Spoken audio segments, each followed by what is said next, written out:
Okay, first let's start off with the name of the movie. The name of the movie is Madhouse.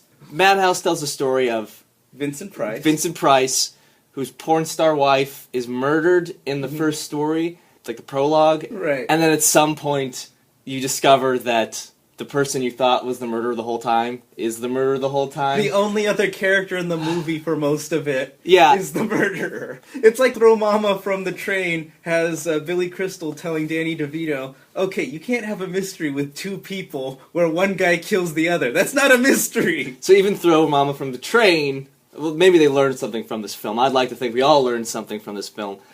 I think it's kind of interesting that the metatext of this movie is that it's about a crappy film actor who's in crappy movies, and then this movie is crappy, and they illustrate it by showing a bunch of old, crappy movies, and somehow during the whole time, and this is the problem with the movie, they're completely unaware of the fact that the movies are this bad, or that there's anything to comment about the fact that this movie is terrible. There are so many movies now where the people know they're in a horror movie. Yeah. Whereas in this movie, bodies upon bodies upon bodies keep on piling up. And everybody's just confused. Yeah, Nobody seems to be horrified. Everybody's just like, huh. Yeah. That's weird. Even the police officer's just like, hey, I found this kooky thing. I think it's called a murder. And they don't seem that interested in investigating it. The police officers in this movie are mainly interested in watching movies. They seem to be more just sort of chagrined about the fact that there's a bunch of murders going on. There's nobody really with any motivation in this film.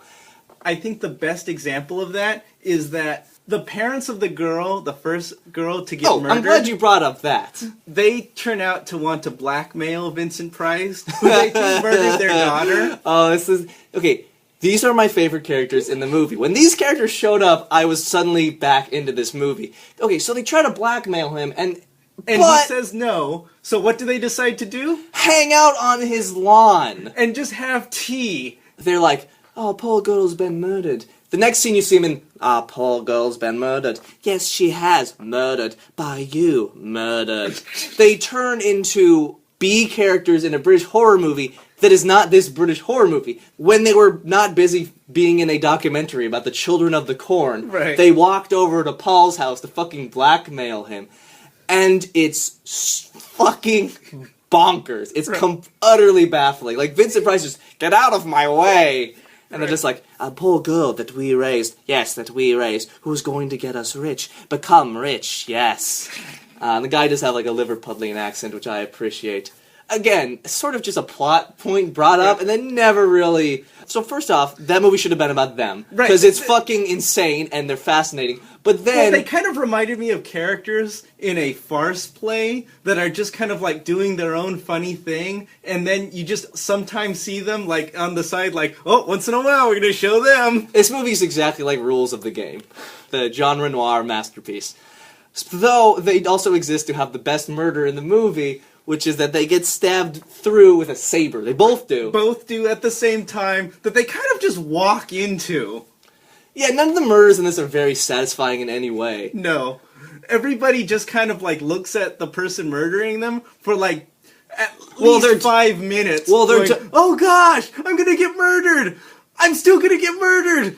Close up of being murdered. Yeah. So after he kills, he like pushes Grand Moff Tarkin into all these spiders, and the spiders immediately strip all his flesh off. Well, no, he gets stabbed in the back by the crazy burn victim woman, who appears out of nowhere. I'd like to think that that's another Victorian or like a Gothic trope. It's just a crazy woman will just appear to settle a plot point. Yes. Like, well, as it turns out, you still owe quite a bit of money on the estate, and... Oh, no, God, fuck!